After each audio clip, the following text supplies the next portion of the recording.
Qui a fait l'émission Face à Nouna cette année avec Cyril? Personne sur le plateau? Non, pas nous. Non, Alors, on parle bien de politique, madame, dans Face à Nouna. Ouais. Vous voyez bien qu'on n'a pas le haut du panier autour de la table. Non, mais on est l'équipe B, mais on assume. L'équipe C, même moi. L'équipe B, j'adore. On est l'équipe Z. On est l'équipe Z. Ça va. Non, mais on assume, Pascal, je vous jure. Et là, tu mens, Ludivine, je pense qu'on va en parler. Face à Nouna ne parle plus de politique. Justement, c'est du témoignage. Oui, j'en ai fait beaucoup. Mais oui, il y a pas. J'en ai fait pas mal, moi. Mais moi aussi, j'en ai fait des. Bah, vous aussi, d'ailleurs. Et alors? Bah, c'était chouette. Il y avait une bonne bande. Je trouve que la bande est sympa. Carla Maria, qui est une fille super que j'adore, qui est une journaliste. Baya. Je connaissais. Baya, pardon. Carla Maria. C'est sa sœur. Tu connais pas son nom, Carla Baya. Carla Baya. Elle est très sympa, elle l'a marqué en tout cas. Pardon de m'être trompée sur son prénom, mais c'est vraiment une jeune fille que j'ai découverte comme ça et je trouve qu'elle est très intéressante. Par les politiques, on a décortiqué. De toute façon, c'était un petit peu avant le grand désordre. Voilà. Mais il y avait déjà les prémices et c'était assez intéressant. Qui regardait un peu là? Tout le monde regardait. Bah oui. Est-ce que vous avez aimé? Moi, oui. C'est une émission que j'adore. C'était même prévu que je la fasse une ou deux fois, puis ça s'est pas fait. Ah bon, ça s'est pas. Moi, j'aime son émission, vous savez pourquoi? Parce qu'il parle comme le peuple. Il parle avec des mots qu'on comprend. Il n'a pas fait Sciences Po, il n'a pas fait l'ENA, il n'a pas fait les grandes écoles de journalisme, mais voilà, moi, je le comprends. Quand on regardait l'heure de vérité ou les débats sur d'autres chaînes, avec un vocabulaire plus riche, plus compliqué, plus politisé, le sien, il est sobre, simple, il va à l'essentiel, il va tout droit. Il ne prend pas de gants. J'aime bien parce qu'il ne les ménage pas. Ouais, c'est ça. Il est naturel. Cyril, d'être proche des gens, ouais, mec. Oui, c'est proche des gens et c'était vraiment pas gagné d'installer très rapidement, aussi rapidement, une émission le week-end, parce que tu sais que le week-end, généralement, tu as un peu moins de nombre de téléspectateurs présents. Et dès le départ, les gens ont répondu présent. La greffe a prise très rapidement avec l'équipe, surtout qu'il y a des nouveaux visages. C'est pas simple d'imposer de nouveaux visages très rapidement à la télévision. Et finalement, il y a une belle dynamique avec une variété d'invités, du people au politique, en passant par le témoignage. Il y a eu une révélation quand même, qui est Gauthier Lebré aussi, qui était vachement... On va en parler de Gauthier Lebré. Journaliste chez CNews, on va peut-être même voir des extraits. On va vous passer des petits extraits parce que la production a bien travaillé pour sélectionner les meilleurs extraits de Face à Nouna. Si vous les avez suivis, que vous voulez les revoir ou si vous ne les avez pas vus, tiens, justement, Gauthier Lebré, on en parlera juste après, qui nous raconte une petite anecdote sur le vol de son téléphone portable. J'étais dans le métro, la ligne 9. D'accord. En train de regarder un épisode de Koh-Lanta que j'avais loupé. Les portes se ferment, enfin sont en train de se fermer, le signal, et au moment où il restait 20 cm entre les deux, on m'arrache le portable et on sort du métro. J'arrive à me faufiler entre les deux portes. Je cours derrière le mec qui avait mon portable en disant mon portable, rendez-moi mon portable. Personne ne l'arrête. D'imiter Jean-Marie Le Pen. Et je dis combien contre mon portable. Le mec, et là, il me dit 500 €. Vous êtes des malades, 500 €, jamais de la vie. 50 € et pas 1 € de plus. Et ils me font OK. Un portable qui t'appartient à la base. C'est celui-là, c'est celui-là. C'est énorme, j'adore l'anecdote. J'adore l'anecdote, c'est vrai, Gauthier, révélation dans Face à Nouna. Il a fait aussi pas mal de TPMP ces dernières semaines. Vous en avez pensé quoi? Est-ce que vous pensez que c'est un peu la révélation? Oui. C'est lui la révélation de Face à Nouna? Gauthier Lebré, oui. C'est vraiment la révélation, je trouve. Et puis alors, je ne sais pas s'ils se connaissaient avant avec Cyril ou quoi, je ne suis pas dans les petits papiers, mais il y a eu une connexion immédiate, on le sent. Enfin, moi, je commence à bien connaître le patron et ça se voit en fait. Quand il a quelqu'un qu'il aime, je pense qu'il va durer. Voilà.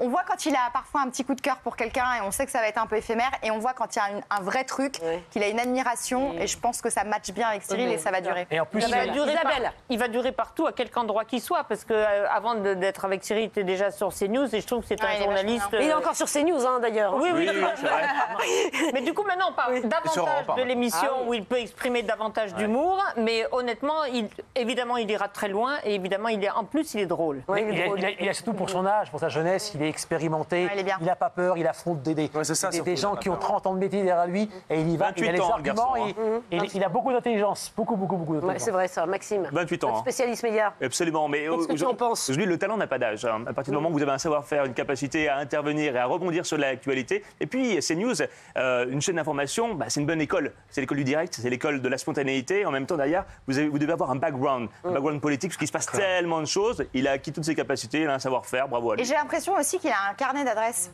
Ça aide quand t'es journaliste politique.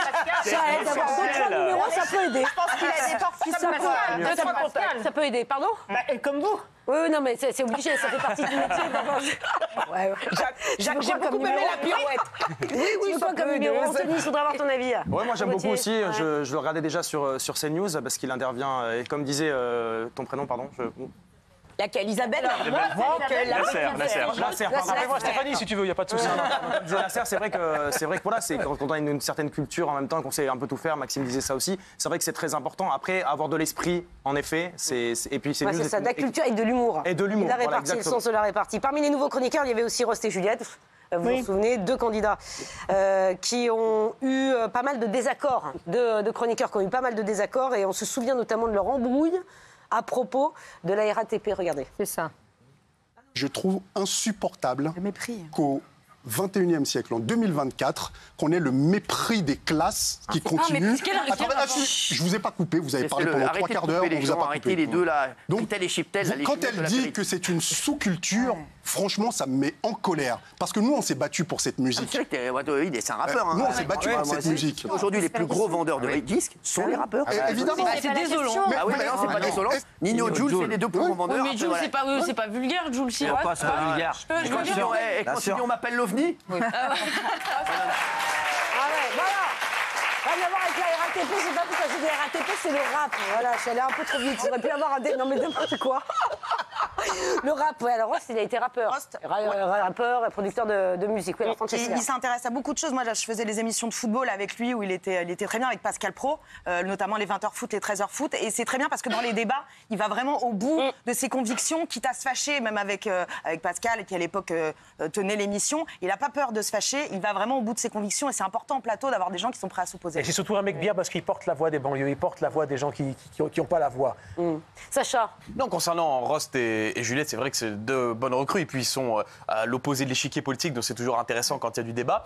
Mais on ne s'est pas arrêté sur les scores de Face à Hanouna, parce qu'on a dit que c'était une bonne émission. Il faut savoir que Pure Média, qui est le site spécialiste dans les médias, a même dit que c'était un excellent bilan pour l'émission. Ce qui est très rare, parce qu'ils sont jamais tendres avec C8. Cyril l'a annoncé, ça revient à la rentrée. Regardez, 800 000 pour la deuxième partie, et c'est monté jusqu'à 1 400 000 téléspectateurs, ce qui est énorme pour des cases du week-end. Il faut savoir même que la chaîne a été très surprise, parce qu'il y a même des best-of. Normalement, les émissions, vous savez, qui ont déjà été diffusées, marchent un petit peu moins que les inédites, c'est normal. Elles ont déjà été diffusées, eh bien, elles ont cartonné également. Et c'est sûr que, en effet, ça repose beaucoup sur la bande, l'émission est très sympathique, etc. TPMP a pris un tournant un petit peu plus politique à la fin de la saison. Face à Hanouna a pris l'inverse. C'est bien le week-end d'avoir une émission peut-être un peu plus divertissante, avec du témoignage, avec de la sympathie, plutôt que de sortir un petit peu de la politique qui est un petit peu dure. Mais de toute manière, face à Hanouna, tout est dans le nom, c'est Hanouna. Vous mettez Hanouna à la plage, Hanouna dans son jardin, Hanouna sur son bateau, vous mettez Hanouna sur C8, vous savez, quoi qu'il arrive, que vous allez faire un carton d'audience. Donc bravo à lui, chaque émission qu'il fait se transforme en truc. Je ne demande pas d'augmentation. Même c'est tiens, alors ça, regardez. Si Cyril nous écoute. En fait, ça a très vite démarré le million. Dès la 3e émission, on était largement au-delà du million. Largement au-delà du million. Même les émissions qu'il n'a pas envie de faire, il fait de l'audience quand il a fait Enquête exclusive, c'est pareil. Il a fait 3 millions, donc je veux dire, à un moment donné, voilà. Et ça, c'était encore autre chose. Un complément d'enquête. Quand on fait un truc sur lui, ça fonctionne aussi. Voilà, lui, il n'a rien fait dans cette histoire, mais en revanche, on a beaucoup entendu parler de lui. Ça, c'est clair. Je suis totalement d'accord avec l'analyse de Sacha. The New Martin. Cyril, c'est The New Martin. Il fonctionne. Non, mais c'est vrai. Il a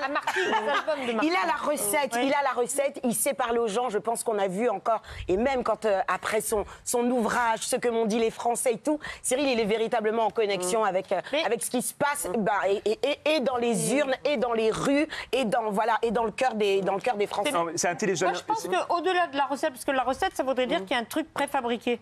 Or, justement, chez Cyril, ce qui est incroyable, c'est que tu ne sais jamais ce qui va se passer dans les 10 minutes qui vont suivre. Et que les gens le savent. Déjà, nous, on ne sait pas souvent. Et les gens le savent. Donc, ils se disent, il se passe toujours quelque chose. En plus, il joue souvent au con, mais il est beaucoup plus cultivé qu'il veut le faire croire. Donc, il est très structuré. Maxime, on va rebondir sur ce que tu disais sur Isabelle. Pour avoir travaillé en backstage, je peux vous dire que quand on prépare plein de sujets à l'émission, donc un conducteur avec tous les sujets de l'émission, Cyril, s'il fait 10% de la feuille, c'est un bon jour.